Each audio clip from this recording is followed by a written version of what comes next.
तो कहानी की शुरुआत डीईए के एक एजेंट से होती है जो एक वेयर हाउस के बाहर ड्रग माफिया को पकड़ने के लिए आया होता है। वेयर हाउस के अंदर एक फैक्ट्री थी और वो अंदर वो ड्रग्स बनाने का काम किया करते थे। अब उसके वहाँ पर आते ही एजेंट तुरंत स्पेशल फोर्सेस को इस बारे में बताकर वहाँ आने को कहता है ताकि वो लोग वेयर हाउस में रेड कर सकें। वहीं अंदर अब तक वो ड्रग माफिया डैनी भी अपने बेटे जोजो और अपने सबसे खास आदमी ब्रोकर के साथ पहुंच गया होता है। पूरे शहर में सिर्फ डैनी के ड्रग सप्लाई होते थे और उसको ब्रोकर के ऊपर काफी ज्यादा भरोसा था, क्योंकि ब्रोकर के उसकी टीम को ज्वाइन करने के बाद से उसका कोई भी मिशन फेल नहीं हुआ होता। खैर अभी वो प्रोडक्शन लैब में मास्क पहनकर जाते हैं जहां अभी काफी सारे लोग प्रोटेक्टिव गियर्स के साथ कुछ केमिकल्स को सिंथेसाइज करके ड्रग्स बना रहे थे। आज ब्रोकर भी को डैनी के लिए कहीं पर डिलीवरी करके आनी थी, मगर उससे पहले ही काफी सारे स्पेशल फोर्सेस एजेंट्स बाहर के सभी गार्ड्स को मारकर अंदर रेड मार देते हैं और एक एक करके सबको गन पॉइंट पर ले लिया जाता है। तब डैनी और बाकी सब भी जैसे तैसे पास में छुप गए थे, लेकिन जब डैनी का एक आदमी एक ऑफिसर पर गन चलाने वाला होता है तभी ब्रोकर उल्टा उसको ही मारने लगता है, जो देखकर सबको समझ आ गया था कि असल में ब्रोकर खुद भी एक अंडरकवर एजेंट है जो डीईए के लिए ही काम करता है और वो बस डैनी को पकड़वाने के लिए उसका साथ दे रहा था। और आज भी डीईए वालों को सारी जानकारी उसने ही दी थी, जिसके बारे में समझते ही डैनी गुस्से में ब्रोकर की तरफ फायर करता है और अपने बाकी सभी साथियों को भी चिल्लाकर उसकी सच्चाई के बारे में बता देता है। और फिलहाल डैनी के सभी लोगों ने ब्रोकर के ऊपर फायरिंग करना चालू कर दी थी, जो देखकर ब्रोकर पहले तो अपने घायल साथी को उठाकर बाहर भागता है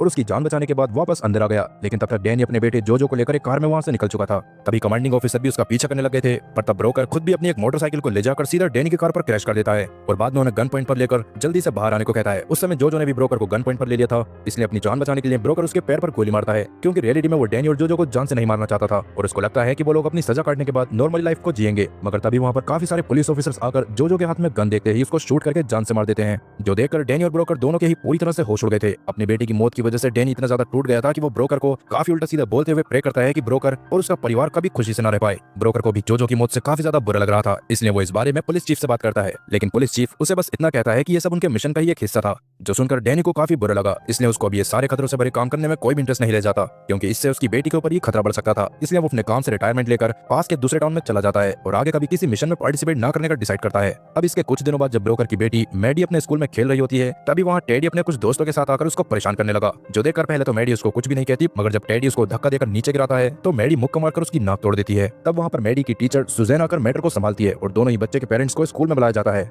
जहाँ पर ब्रोकर के आते ही टेडी की मां कैसी ने ब्रोकर को गालियां देना चालू कर दिया था। साथ ही वो मैडी को भी उल्टा सीधा बोल रही थी और साथ साथ वो प्रिंसिपल को भी सुनाती है, लेकिन प्रिंसिपल उसकी बात पर बिल्कुल भी ध्यान नहीं देता, क्योंकि उसका हमेशा का नाटक था। इसलिए अकेले में ब्रोकर के सामने सुजैन मैडी से सच्चाई पूछती है, जिससे सुजैन को भी समझ आ गया था कि मैडी को अपने आप को बचाने के लिए वो करना काफी ज्यादा जरूरी था, पर क्योंकि ये स्कूल की पॉलिसी के खिलाफ होता है इसलिए ब्रोकर वहाँ अपनी गलती मानता है। लेकिन सुजैन जानती थी कि मैडी काफी अच्छी लड़की है और वैसे भी वो अपनी माँ की मौत के बाद से काफी ज्यादा दुखी थी और बस उसका टाइम ड्राइंग्स बनाने में जाता था, इसलिए उसको मैडी के लिए काफी ज्यादा बुरा भी लग रहा होता है और वो ब्रोकर से उसका ध्यान रखने को कहकर उन्हें वहाँ से जाने देती है। लेकिन ब्रोकर मैडी के साथ बाहर निकला ही था कि तभी बाहर वापस से कैसी उसको गालियां देने लगती है और अपने हस्बैंड जिम्मी से उसको मारने को कहती है। वहाँ पर कीथ नाम का एक पुलिस ऑफिसर भी था जो जिम्मी को ऐसा करने से मना कर रहा था, मगर कैसी का प्रेशर ज्यादा होने की वजह से जिम्मी ब्रोकर को मारने की कोशिश करता है। लेकिन जाहिर सी बात थी कि ब्रोकर काफी सालों तक स्पेशल फोर्सेस में था, इसलिए तुरंत ही वो जिम्मी को उठाकर पटक देता है, जो देखकर तो कैसी और जिम्मी के भी पूरी तरह से होश उड़ गए थे। और क्योंकि जिम्मी ने एक पुलिस ऑफिसर के सामने ब्रोकर से पंगा लेने की कोशिश करी थी, इसलिए वो पुलिस में भी कंप्लेंट नहीं कर सकते थे, जिससे कैसी को और ज्यादा गुस्सा आ गया और वो घर जाते हुए रास्ते में जिम्मी को ही डरपोक और बेकार बोलते हुए गालियां देने लगती है। मगर वो किसी भी हाल में ब्रोकर से उनकी बेइज्जती का बदला लेना चाहती थी, इसलिए वो अपने बड़े भाई गेटर से उसको पिटवाने का डिसाइड करती है, जो टाउन का सबसे खतरनाक ड्रग माफिया था और वो अपनी सेल्फ रिस्पेक्ट बचाने के लिए किसी भी हद तक जा सकता था। अभी के लिए गेटर को कुछ लोगों के बारे में पता चलता है जो उसके एरिया में अपने खुद के ड्रग्स बनाकर उनका इस्तेमाल कर रहे थे, इसलिए गेटर अपने आदमियों से कहकर उन सभी लोगों को उठा लेता है और उनमें से एक को बहुत बुरी तरह से मारता है, क्योंकि उसका मानना था कि अगर सारे नशेड़ी खुद का ही ड्रग्स बनाकर इस्तेमाल करने लगेंगे तो उससे ड्रग्स कौन खरीदेगा। ये देखकर बाकी सब लोग भी काफी बुरी तरह से डर गए थे, इसलिए वो आगे से ऐसा ना करने का वादा करते हैं और अपने उस साथी को गेटर के अड्डे पर छोड़कर ही भाग जाते हैं। वहीं दूसरी तरफ रात में ब्रोकर मैडी के पास जाकर उसको आज के लिए शाबाशी देता है, क्योंकि उसने अपने आप को बचाने के लिए बिल्कुल सही किया था और मैडी को भी इससे काफी ज्यादा अच्छा लगता है। लेकिन उसको डर भी लग रहा होता है कि कहीं उसकी इस हरकत की वजह से ब्रोकर किसी बड़ी मुसीबत में ना आ जाए, जिस पर ब्रोकर उसको चिंता ना करने के लिए कहता है और समझाता है कि ये सारी चीजें तो काफी ज्यादा छोटी हैं और पहले भी वो इससे बड़ी बड़ी मुसीबतों से बचकर निकल चुका है। दूसरी तरफ अब तक कैसी के बुलाने पर गेटर उसके घर में पहुंच गया था, जहां जाने पर कैसी उसको सुबह के सारे इंसिडेंट्स के बारे में बताती है और वो चाहती थी कि गेटर ब्रोकर को बुरी तरह से मारे और उसके आगे से कैसी के परिवार से दूर रहने के लिए वार्निंग दे। गेटर भी सब जानकर डिसाइड कर लेता है कि ब्रोकर को बहुत बुरा सबक सिखाएगा। साथ ही अभी उसने कैसी को शांत करने के लिए थोड़े से ड्रग्स भी दे दिए थे। इसके बाद कुछ दिनों तक सब नॉर्मल चलता है। ब्रोकर रोज अपनी बेटी को पहले स्कूल छोड़कर खुद काम पर जाता और बाद में मैडी को स्कूल से लाकर उसके साथ थोड़ी देर हॉर्स राइडिंग करता। लेकिन एक दिन जब वो मैडी के स्कूल में जाकर सुजैन से मिलता है तो सबसे पहले तो वो सुजैन को कुछ दिनों बाद मैडी के बर्थडे पार्टी में आने के लिए इन्वाइट करता है और क्योंकि ब्रोकर मैडी को अकेले ही इतने अच्छे अच्छे मॉरल्स के साथ बड़ा कर रहा था, इसलिए सुजैन उससे काफी ज्यादा इंप्रेस थी, जिसके बारे में बताते हुए वो ब्रोकर को सजेस्ट करती है कि उसको जिम्मी और उसकी फैमिली से माफी भी मांग लेनी चाहिए, ताकि बाद में वो उसको या फिर मैडी को कोई भी नुकसान पहुंचाने की कोशिश न करें। ब्रोकर भी तब ऐसा ही करता है और मैडी को स्कूल में छोड़ने के बाद वहाँ से जिम्मी के वर्क प्लेस पर जाकर उससे मिलता है। शुरू में तो जिम्मी उसको वहाँ देखकर थोड़ा सा डर गया था, लेकिन ब्रोकर के माफी मांगने पर उसने भी ब्रोकर से माफी मांगते हुए उसको माफ कर दिया था। साथ ही ब्रोकर को भी समझ आ गया था कि असल में जिम्मी काफी अच्छा बंदा है और उस दिन कैसी के प्रेशर की वजह से उसने ब्रोकर से लड़ाई करने की कोशिश करी थी। और अब क्योंकि दोनों के बीच में सब शॉर्ट हो गया था, इसलिए ब्रोकर वहाँ से गाड़ी में पेट्रोल डलवाने के लिए पास के ही गैस स्टेशन में जाता है, जहाँ मालिक के बिजी होने की वजह से उसको खुद ही पेट्रोल डालना पड़ रहा था। लेकिन तभी वहाँ पर गेटर के दो आदमी आकर ब्रोकर से पहले उनकी कार में पेट्रोल भरने को कहते हैं। वो जानबूझकर ब्रोकर से पंगा लेने की कोशिश कर रहे थे। तब शुरू में तो ब्रोकर उनको समझाता है कि उसकी टंकी बस भरने वाली है, लेकिन वो लोग ब्रोकर से पंगा लिए जा रहे थे और अब वो उसको जान से मारने तक की धमकी देने लगे थे, जो देखकर पेट्रोल पंप ओनर ब्रोकर को वहाँ से जाने को कहता है। लेकिन ब्रोकर तब सबसे पहले तो एक बंदे के पेट पर जोरदार मुक्का मारता है और अगले ही पल उसके सर को गैस मशीन में पटक देता है। उसने दूसरे वाले को भी बहुत बुरी तरह से मारा था, जो देखकर ओनर भी हक्का बक्का रह गया। ब्रोकर उनसे उनके बॉस के बारे में जानने की कोशिश करता है,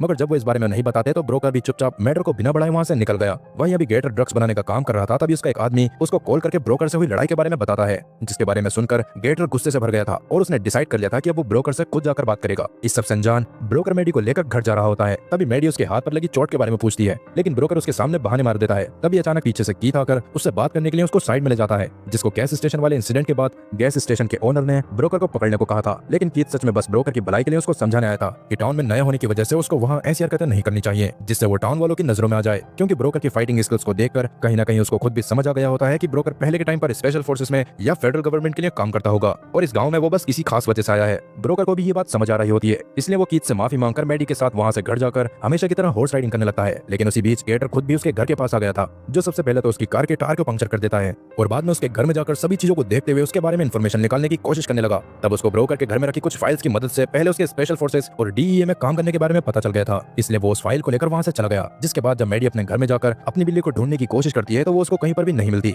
और ब्रोकर को भी उसके बारे में कुछ भी नहीं पता था। तब उसको ढूंढने की कोशिश करते हुए ब्रोकर अपनी कार के पंक्चर हुए टायर को देखता है, जिससे वो भी कहीं ना कहीं समझ गया था कि जरूर ही किसी ने ये जानबूझकर करा है। वहीं उस फाइल को रीड करते हुए गेटर को यह बात भी पता चल गई थी कि डैनी नाम के एक ड्रग लॉर्ड के बेटे के मरने वाले मिशन में सबसे बड़ा हाथ ब्रोकर का ही था, इसलिए वो डैनी के साथ मिलकर ही ब्रोकर को खत्म करने के बारे में सोचने लगता है और डैनी तक पहुंचने के लिए अपनी एक्स गर्लफ्रेंड शेरिल को कॉल करता है, जिसके अंडरवर्ल्ड में काफी सारे लिंक्स थे। अभी ब्रोकर के बारे में जानते ही वो गेटर के पास चली आती है और दोनों मिलकर डैनी के आदमियों के साथ हाथ मिलाने का प्लान बनाते हैं, जिसके बदले में वो डैनी से गेटर को भी उसके एरिया में फ्रीली ड्रग सप्लाई करने की मांग रखते हैं, जिससे बाद में गेटर और शेरिल काफी ज्यादा अमीर हो सकते थे। अब वैसे तो डैनी खुद अभी जेल में था, मगर उसके सारे बिजनेसेस को उसका एक साथी संभाल रहा होता है, जिसके पास जाकर शेरिल उसको ब्रोकर के बारे में और अपने शर्तों के बारे में बता देती है। उस आदमी ने भी तुरंत ही जेल में जाकर डैनी को सब बता दिया था, जो सुनकर डैनी गेटर की शर्तों के लिए मान गया। साथ ही अपने आदमियों से गेटर के साथ ही ब्रोकर के पास जाकर उसको और उसकी बेटी को खत्म करने को कहता है। वहीं मैडी की बिल्ली के गायब होने और अपनी कार के टायर के पंक्चर होने के पीछे ब्रोकर को जिम्मी के फैमिली का हाथ लग रहा था, जो टेक्निकली सही भी होता है, मगर जब वो इस बारे में अगले दिन जाकर जिम्मी से बात करता है तो जिम्मी को इस बारे में कोई आइडिया नहीं होता। इसलिए तब ब्रोकर उसको गुस्से में धमकाकर वहां से अपने काम पर चला जाता है, जहां उसने अपने एक साथी टीटो को भी अपनी सिचुएशन के बारे में बता दिया था। वो बंदा लोकल ही था, इसलिए उसको कैसी के भाई गेटर के बारे में पता होता है, जिसके बारे में जानने के बाद ब्रोकर को समझ आ गया कि ये सब कैसी नहीं गेटर से कहकर करवाया होगा। और अब क्योंकि इस टाउन में रहकर ब्रोकर सच में कोई भी लड़ाई नहीं चाहता था, इसलिए स्कूल में जब वो मैडी को लेने के लिए जाता है तो वो कैसी को देखकर पहले वाले इंसिडेंट के लिए उससे माफी मांग लेता है। साथ ही अब मैडी और टेडी ने भी दोस्ती कर ली थी। कैसी ने तब उसको माफ कर दिया था और वो भी अब अपनी तरफ से कोई भी पंगेबाजी नहीं करना चाहती थी, इसलिए वो मैडी के बर्थडे वाले दिन टेडी के साथ ब्रोकर के घर जाकर अच्छे से एंजॉय भी करती है और साथ ही वापस आते समय भी उसने ब्रोकर और मैडी से अच्छे से बात भी करी थी, जिसके बारे में गेटर को पता चलते ही तुरंत वो कैसी के पास जाकर उसको ब्रोकर से दूर रहने को कहता है, क्योंकि जल्दी ही वो ब्रोकर को बहुत बड़ा सबक सिखाने वाला था। खैर वहीं ब्रोकर के पास रात में उसके एक साथी का कॉल आता है, जिसको भी पता चल गया होता है कि डैनी किसी गेटर नाम के बंदी के साथ मिलकर ब्रोकर और उसकी बेटी को जान से मारने की कोशिश करने वाला है, इसलिए उसने ब्रोकर को संभल कर रहने की सलाह देने के लिए कॉल किया था। ब्रोकर भी तब इस पर मान जाता है, पर क्योंकि वो मैडी को किसी भी हाल में खतरे में नहीं डाल सकता था, इसलिए वो अगले दिन कैसी का पीछा करते हुए एक कैफे में पहुंच जाता है, जहां पर कैसी गेटर से ही मिलने के लिए आई थी। ब्रोकर तब डायरेक्ट जाकर गेटर को बोल देता है कि अगर वो लड़ाई करना चाहता है तो लड़ाई को वो ब्रोकर तक ही रखे और उसकी बेटी को नुकसान पहुंचाने की कोशिश न करे। शुरू में तो गेटर उसके सामने मासूम बनने की कोशिश कर रहा था, इसलिए ब्रोकर उसके सामने ये भी रिवील कर देता है कि उसको गेटर के बारे में सब पता है और साथ ही उसको ये बात भी पता है कि गेटर ने उसकी बेटी की बिल्ली चुराई थी और उसके घर में उसकी कार के टायर भी पंक्चर किया था। ये सब बताकर वो वापस से गेटर को धमकाते हुए सीधा उसके ड्रग प्रोडक्शन वाले वेयरहाउस में चला गया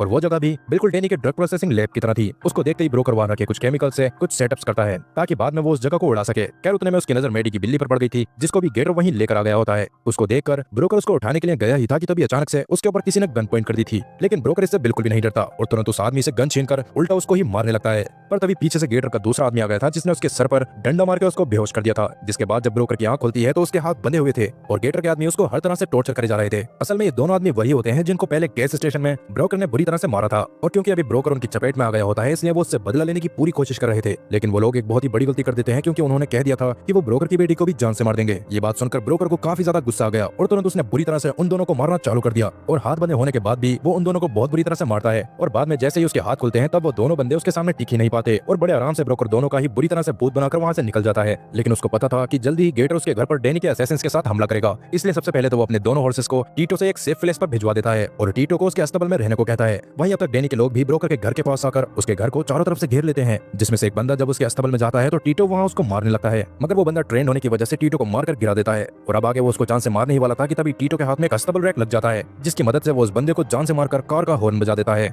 जो ब्रोकर के लिए तैयार होने का सिग्नल था। इसलिए ब्रोकर भी अपनी गन्स उठाकर तैयार होने लग गया था। वहीं बाहर अब तक असैसिन का लीडर साइरस भी आ गया था, जो टीटो को शूट करने के बाद अपने साथियों के साथ ब्रोकर के घर के अंदर जाने की कोशिश करने लग गया था। वहीं ब्रोकर ने अब तक अपने घर में रखे एक बॉक्स से एक एडवांस शॉटगन निकाल ली थी, जिसको लेकर वो पहले तो मेडी को अस्तबल की तरफ जाकर 911 पर कॉल करने को कहता है और खुद गेट पर जाकर साइरस और उसके लोगों के अंदर आने का वेट करने लगा। अब साइरस का एक आदमी अंदर आया ही था कि ब्रोकर ने साथ के साथ उसको शूट करके खत्म कर दिया, मगर गोलियों की आवाज से मेडी काफी ज्यादा डर गई थी और उससे गलती से शोर होने की वजह से एक असैसिन को उसकी लोकेशन के बारे में पता चल गया था, जो उसकी तरफ फायर करने की कोशिश करने लगता है। तब जैसे तैसे मेडी अपनी जान बचाकर वहां से भागती है और ब्रोकर भी एक आदमी से लड़ते हुए उसकी तरफ भागता है, क्योंकि वो जानता था कि मेडी उस असैसिन से नहीं लड़ पाएगी। तब मेडी जंगल की तरफ भाग गई थी, लेकिन वो असैसिन भी उसके पीछे चला जाता है, मगर जब ब्रोकर उसकी तरफ जाने की कोशिश कर रहा था तभी साइरस ब्रोकर की तरफ खुद फायर करता है और ब्रोकर को भी उससे लड़ाई करने के लिए रुकना पड़ा। तब ब्रोकर सबसे पहले तो साइरस को शूट करके घायल करता है और जैसे तैसे जल्दी से जंगल में जाकर उस असैसिन को एक ही गोली में खत्म कर देता है। पर तब तक साइरस ने उसके पास वापस जाकर उस पर अटैक करना चालू कर दिया था, इसलिए ब्रोकर उससे काफी देर तक लड़ाई करता है और फाइनली उसको बहुत ब्रूटली मौत के घाट उतार देता है। वहीं अब तक मेडी भागते हुए जंगल में शेरिल के पास पहुंच गई थी, जो अभी किसी बच्चे की जान नहीं लेना चाहती, इसलिए वो मेडी को बचाने के लिए उसको अपने साथ एक बोट के पास लेकर चली जाती है।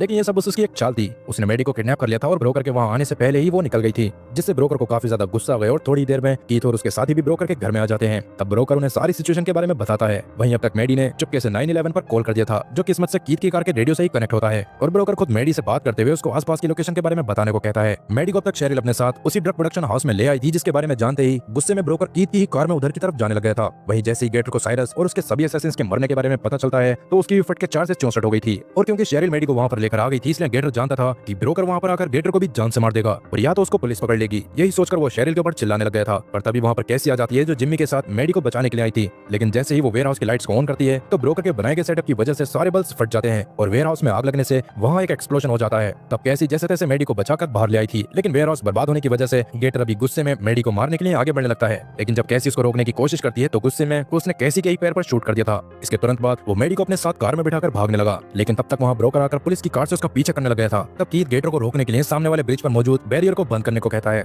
लेकिन उसके बावजूद भी गेटर सही टाइम पर बैरियर को पार कर चुका था। लेकिन लैक ऑफ टाइम होने की वजह से ब्रोकर की कार बैरियर से टकराकर ब्रिज पर क्रैश कर जाती है, जो देखकर गेटर अपनी कार में से गन लेकर ब्रोकर को जान से मारने के लिए जाने लगा। तब अपने पिता को मुसीबत में देखकर मेडी गेटर को रोकने की कोशिश करती है, लेकिन गेटर तब उसको भी उल्टा धमकाने लग गया था, जो देखकर ब्रोकर को तो काफी ज्यादा गुस्सा आ गया था और उसने जैसे तैसे कार से बाहर आकर गेटर को काफी बुरी तरह से मारना चालू कर दिया। वो गेटर को तब तक मारता है जब तक वो कौन से लाल नहीं हो जाता, लेकिन उसको जान से मारने से पहले वो रुक जाता है, क्योंकि वो नहीं चाहता था कि मेडी ये सब देखकर अपने पिता को एक कातिल मानने लगे। इसलिए उसने गेटर को पुलिस के हवाले कर दिया, जिसके बाद सब सही हो जाता है। गेटर को जेल हो गई थी और मेडी सेफ थी और कैसी की जान को भी बचा लिया गया था। लेकिन ब्रोकर बस यहीं पर नहीं रुकता और गुस्से में वो जेल में डैनी से मिलने के लिए जाता है, जहाँ जाने पर वो उसको प्रॉपर धमकी देता है कि अब जैसे ही वो जेल से बाहर आएगा तो ब्रोकर उसके साथ भी अपना हिसाब चुकता करेगा। और इसी के साथ ये कहानी यहीं पर खत्म होती है। तो दोस्तों, ये कहानी आपको कैसी लगी हमें कमेंट करके जरूर बताएं। साथ ही वीडियो को लाइक करें और चैनल को सब्सक्राइब करना ना भूलें। मिलते हैं अगली वीडियो में, तब तक के लिए गुड बाय।